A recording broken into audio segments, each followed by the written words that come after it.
I'm Erisberg, and in this part of the course, we're going to discuss the classification of topological phases of matter. So far in the course, you saw different examples of different topological phases, and in this part, we're going to step back and see the general, some of the general structure behind these different phases. So our goal is going to be to present the general classification of gapped Hamiltonians, of non-interacting electrons that describe either topological insulators or superconductors. So let's first review some of the examples you saw so far in the course. So you saw, for instance, quantum Hall states.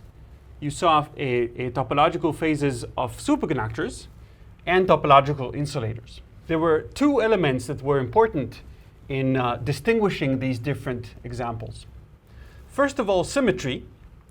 For instance, in the case of the integer quantum Hall effect, no symmetry was required. That is to say, we can break any symmetry that we like, and the quantum Hall state would still be there. In the case of topological insulators, time reversal symmetry played an important role. That is to say, if we don't break time reversal symmetry, topological insulators are distinct from the trivial vacuum. But once, for instance, we apply a magnetic field and this breaks time reversal symmetry, then the special properties of topological insulators are gone.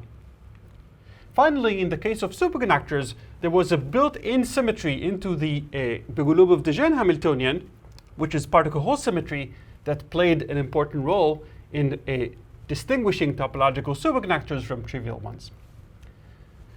Finally, we also have the spatial dimension of the problem that plays a crucial role. For instance, quantum Hall states are special to two spatial dimensions. Topological insulators can exist either in 2 or 3 dimensions. And we saw examples of topological superconductors either in 1, 2, or 3 spatial dimensions. So next, we're going to look a little bit more closely into the properties of these different symmetries that would play an important role in classifying and distinguishing different topological phases. Let's briefly review the properties of time reversal symmetry. Time reversal in quantum mechanics is represented as an anti-unitary operator. That is to say, time reversal takes any C number into its complex conjugate. In any fixed basis, time reversal can be represented as a product of a unitary operator U times complex conjugation K. Okay, now the fact that the Hamiltonian is time reversal symmetric is expressed in this way.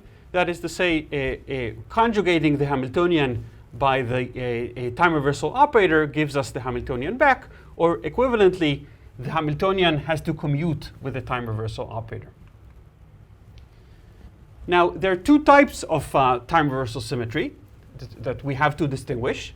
The time reversal operator can square either to +1 or to -1. And one thing to note here is that this property is significant in the sense that if we just try to redefine the time reversal operator in this form over here, so if you give me a definition of time reversal in terms of some operator t, I can always redefine the operator in terms of a new time reversal t tilde by multiplying the original time reversal by a phase. This is a freedom that I always have. This is like gauge freedom. But notice that if I square my new time reversal t tilde, this phase is going to cancel because time reversal is anti-unitary, and the square of t tilde is actually the same as the square of t. This is why this property, whether t squares to + or -1, is gauge invariant. Notice that since time reversal is anti-unitary and it's local in real space, you can easily check that necessarily implies that time reversal flips a momentum state or quasi-momentum state into minus that momentum state. It takes the momentum k to minus k. This implies that if the Hamiltonian is translationally invariant and time reversal invariant. We can, of course, diagonalize the Hamiltonian in momentum space, bring it into a block diagonal form, and then the conjugation of the Hamiltonian h of k by time reversal should give us the Hamiltonian h of minus k. Now, there's one more important property of time reversal that we'll need, which is Cramer's theorem. That is the statement that if the Hamiltonian is time reversal invariant, it commutes with time reversal, and if we have time reversal that squares to -1, as in, for example, the time reversal of spinful electrons, then every eigenstate of the Hamiltonian is at least twofold degenerate. This is the so-called Cramer's degeneracy. Next, let's look at particle hole symmetry. Okay, and what we'll see is that the mean field Hamiltonian that describes superconductors, that is the Bogolubov-Dejean Hamiltonian, always has within it, built in, this type of symmetry, which is called particle hole. Okay, so let's think about the Bogolubov-Dejean Hamiltonian of a general superconductor. So as our model, we have n fermionic states. Each one is described by a creation operator psi dagger, and psi and psi dagger satisfy the usual canonical anti-computation relations of fermions. And here's the most general quadratic mean field Hamiltonian the system can have. Okay, so this Hamiltonian has two parts. It has the normal part, Hij, which corresponds to psi dagger psi, and it has the anomalous part, or the pairing potential, delta Ij, which multiplies psi I dagger, psi j dagger. This creates a pair, a Cooper pair of electrons, plus Hermitian conjugate. Now, we notice, because of the fact that the psi's anti-commute with each other, necessarily the matrix delta has to be an anti-symmetric matrix. In other words, only the anti-symmetric part of this matrix delta Ij has a physical significance, so we might as well assume that it's anti-symmetric. Okay, now it's convenient, rather than working with psi and psi dagger separately, to define a Nambu spinner, capital psi dagger, which is this row vector, which combines both the psi daggers and the psi's. This would allow for a very efficient and condensed notation. In terms of this new spinner, capital psi, we can rewrite our Hamiltonian in this nice form. Okay, this is the same Hamiltonian.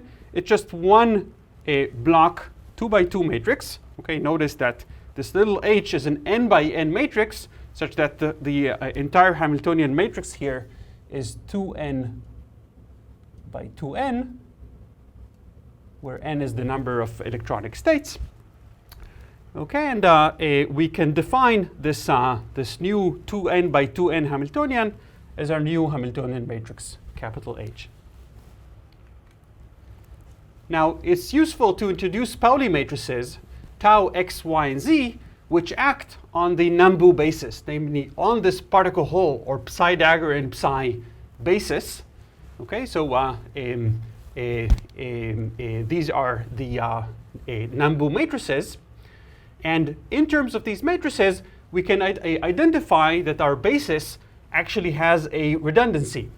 Because we've doubled the number of degrees of freedom in our problem, we have the psi daggers and psi, which formally look as if they're independent, but of course they describe the same electronic states, or the same electrons. This means that our new Hamiltonian has in it a symmetry that we can identify as follows. So we take our Nambu spinner, capital psi, and we just interchange the particle and the hole parts,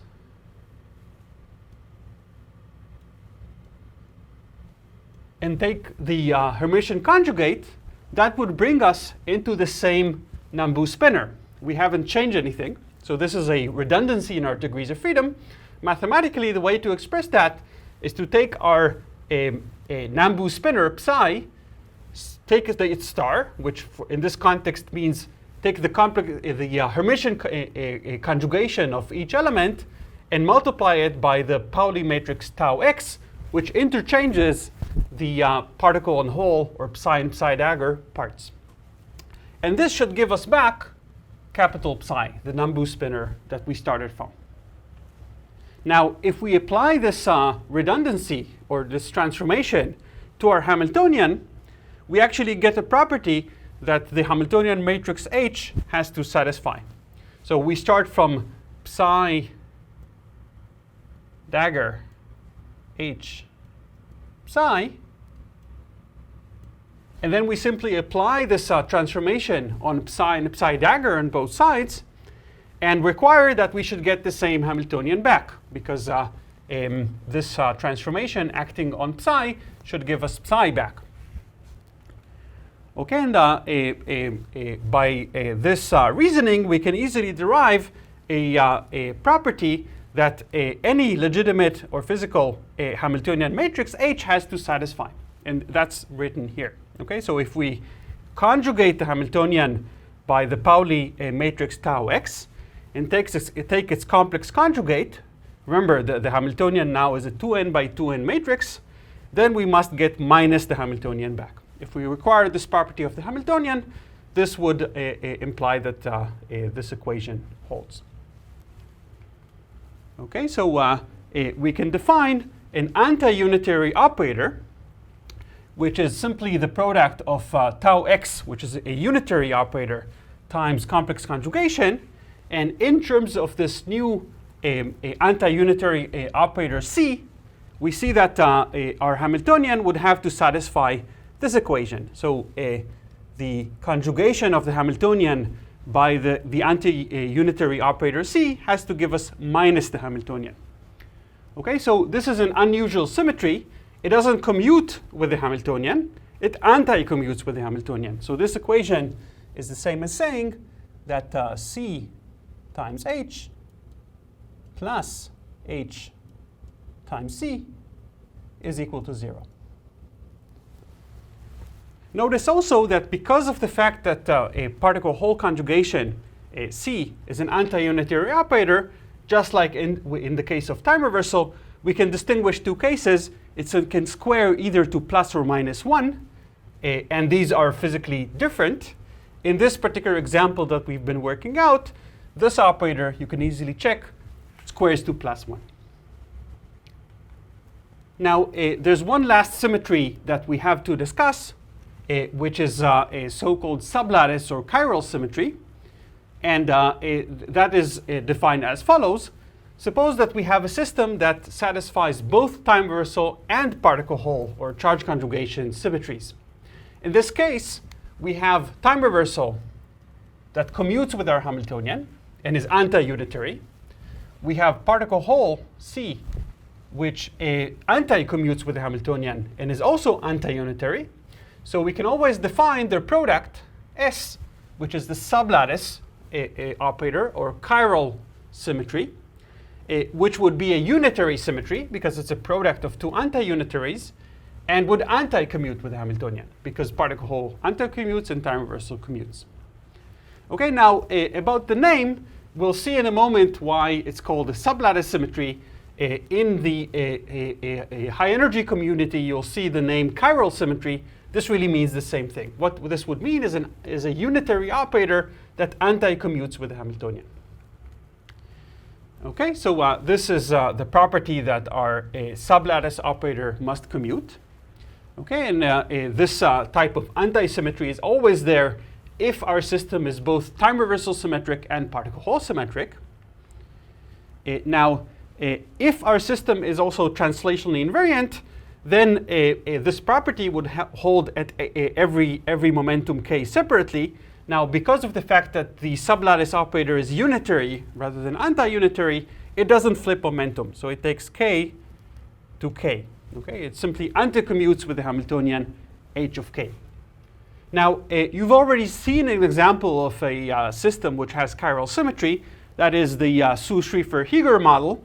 That was a one-dimensional model of a chain, a tight binding chain, and that system had two sublattices, A and B. And it had the properties that electrons can only hop from sublattice A to sublattice B, but never from A to A. Okay, so as long as this is forbidden, we can see that the system is actually has a sublattice symmetry. Okay, and the way to see that is simply to take the wave function at A to minus itself, and the wave function at B to itself. And as long as A is only coupled to B, the Hamiltonian would change sign. So this operator anti-commutes with the Hamiltonian. A final thing to note is that the system may have a chiral symmetry or a sublattice symmetry even if there's no particle hole and no time reversal symmetry. If we have both, necessarily we have a chiral symmetry, but the reverse is not true. The system can have no anti-unitary symmetries and still have this unitary operator S that anti-commutes with H. So now we have all we need to discuss the general classification of quadratic Hamiltonians. So we discussed time reversal symmetry, particle hole symmetry, and the sublattice symmetry. And it's useful to represent these different symmetry classes in a graphic way. So this is described here. So think about a two-dimensional plane. The horizontal axis represents the particle hole symmetry, or more precisely, the square of the particle hole symmetry. And there are three options. Particle hole either squares to -1 or to +1, or there's just no particle hole symmetry at all, which would be represented by 0. And similarly, time reversal can either square to -1 or to +1, or it can have the value 0, which means there's no time reversal symmetry at all. Okay, so in this diagram, the corners represent classes of systems where there's both time reversal and particle hole symmetries, which necessarily implies that such systems also have the sublattice symmetry. Now, in the literature, you'll see that these different symmetry classes have names. For instance, A1 is the class of systems that have time reversal that squares to +1, but no particle hole symmetry, okay, and so forth. Now, in addition to these 8 classes corresponding to the 8 yellow dots on this diagram, there are 2 extra possibilities. Even if we don't have time reversal and don't have particle hole, namely both t squared and c squared equals 0, that is the origin here, we can still have 2 distinct classes of systems. Such systems can either have a sublattice symmetry, which would be represented by S equals 1, or no sublattice symmetry corresponding to S equals 0. These 2 extra classes of systems are represented by class A with no sublattice symmetry, actually no symmetry at all, and class A3 that has a sublattice symmetry but no time reversal and no particle hole. Okay, so overall, if you count, there are 10 distinct symmetry classes with their different labels denoted here. These are the so-called Altland-Zirnbauer tenfold classes, which represent different insulators and superconductors according to their distinct symmetry. And you can find the reference to the original Altland-Zirnbauer paper in the references below. So now we really have all we need to discuss the general classification. Okay, so the classification of non-interacting gapped Hamiltonians depends on which symmetry class we're in, A1, BD1, class D, and so forth, and on the spatial dimension, D, of the system. Coming back to our examples, the integer quantum Hall state has no symmetry. That corresponds in our Zirnbauer Altland classification to class A. And it has 2 spatial dimensions. And it's classified by an integer valued invariant, nu, which corresponds simply to the Chern number. Physically, what this corresponds to is the Hall connectivity of the system. So the Hall connectivity is equal to an integer invariant nu times e squared over h. This is going to be the general structure for a given symmetry class in a given spatial dimension. The classification is going to tell us the group that classifies the different topological phases. In this case, the group is the integers, z. Another example that we saw is that of one-dimensional superconducting wire, nanowires that have both a spin orbit coupling and in the presence of a magnetic field. In this case, there's no time reversal symmetry because the magnetic field breaks it. But being a superconductor, the system is described by a Bogoliubov of de Gennes Hamiltonian, and therefore it has a particle-Hall symmetry that it turns out in this case squares to +1. That corresponds to class D of the Altland-Zirnbauer classification. And we saw that in this case, the system can be in one of two distinct topological phases, either the trivial phase or the topological phase. Therefore, the system is classified by an invariant nu2, which is an element of Z2, the group Z2, integers mod 2. So now we're equipped to present the full classification of topological phases of a non-interacting Hamiltonian, which is given in terms of the periodic table of topological insulators and superconductors. So here's the table, which summarizes the complete classification. Now, the rows of this table correspond to the 10 different symmetry classes. Okay, and each one of these rows is characterized by t squared. That is to say, whether there is time reversal or not, and if there is, whether time reversal squares to plus or minus 1. C squared, which similarly tells us about particle-Hall symmetry and whether that squares to plus or minus 1, and S, which is the sublattice symmetry.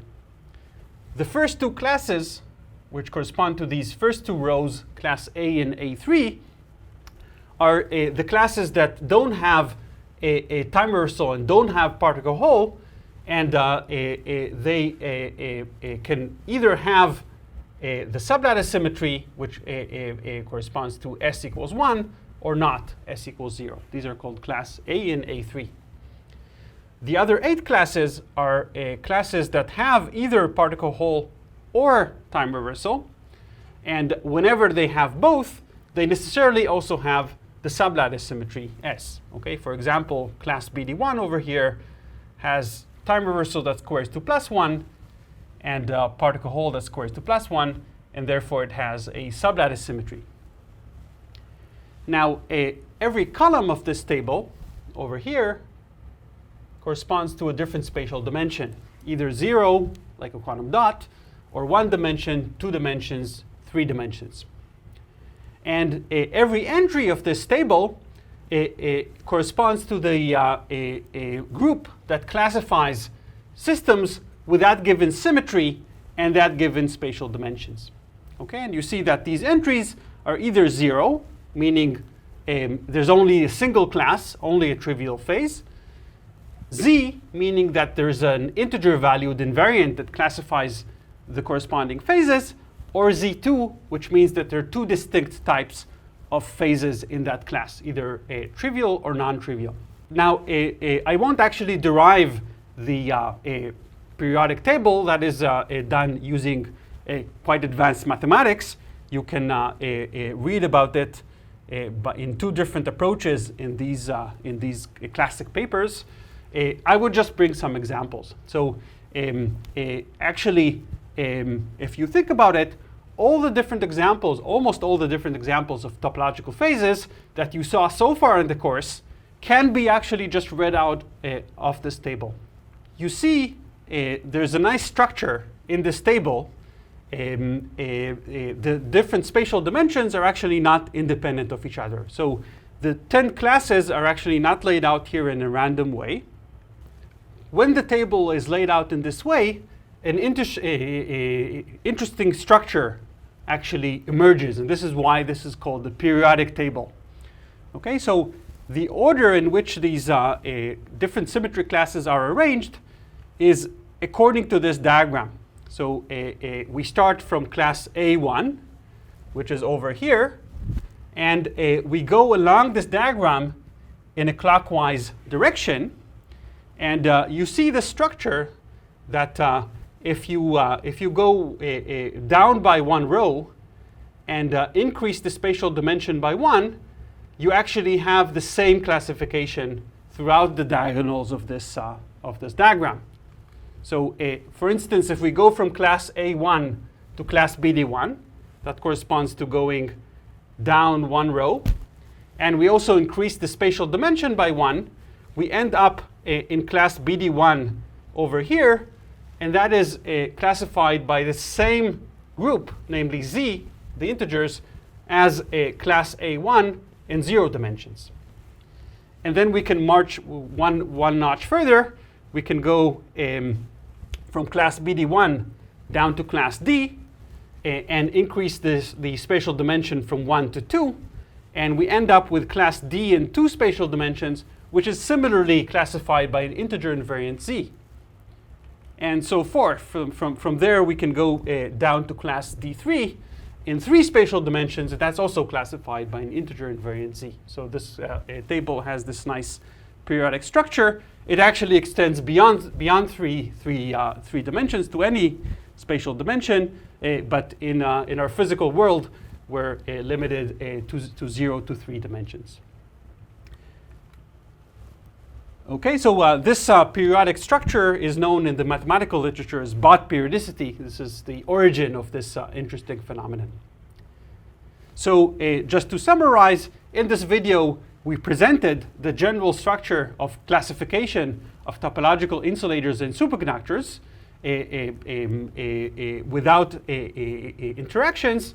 And in the next video, we're going to show some explicit examples of how these different integer invariants are actually derived. So now we can actually see how all the examples that we discussed so far in the course actually fit into this general structure of the periodic table. For instance, the SSH model was a model in 1 spatial dimensions that had a chiral symmetry, so this places it in this class A3, and it's 1 spatial dimension, so that's classified by an integer invariant Z. And we saw that indeed variations of the SSH model can have any integer number of protected edge states, and we're going to go back to this example later. The integer quantum Hall effect was in 2 spatial dimensions and had no symmetry, so this places it in class A, and that it is classified by an integer valued invariant Z, which is proportional to the whole connectivity. Now, topological insulators, either in 2 or 3 dimensions, have time reversal symmetry that squares to -1, but no particle hole symmetry, and therefore no sublattice symmetry, and that places them in class A2. And they're both classified either in 2 or 3 dimensions by a Z2 valued invariant. There either is a trivial phase or a topological phase. And the topological superconductors that we saw so far were either in 1 or 2 spatial dimensions. They had no time reversal symmetry, but they always have a particle hole symmetry. In this example, particle hole that squares to +1, and no sublattice symmetry. That places them in class D. And in 1 spatial dimensions, they were classified by a Z2 invariant. That is the Kitaev chain model that can either have a trivial phase or a topological phase. Or in 2 spatial dimensions, they were classified by a Z invariant. These are chiral 2-dimensional superconductors that can have any integer number of co-propagating chiral edge modes. Now, so these are actually all the examples we saw so far in the course, and you see how you can use the table to read off their corresponding topological classification. Now, the other important thing here is that you see that each one of these classes actually has its own distinct edge states which is a general phenomenon. Each topological class, which is in this table, has its own characteristic protected edge states that appear at the boundary of a topologically non-trivial phase with a vacuum or with the trivial phase.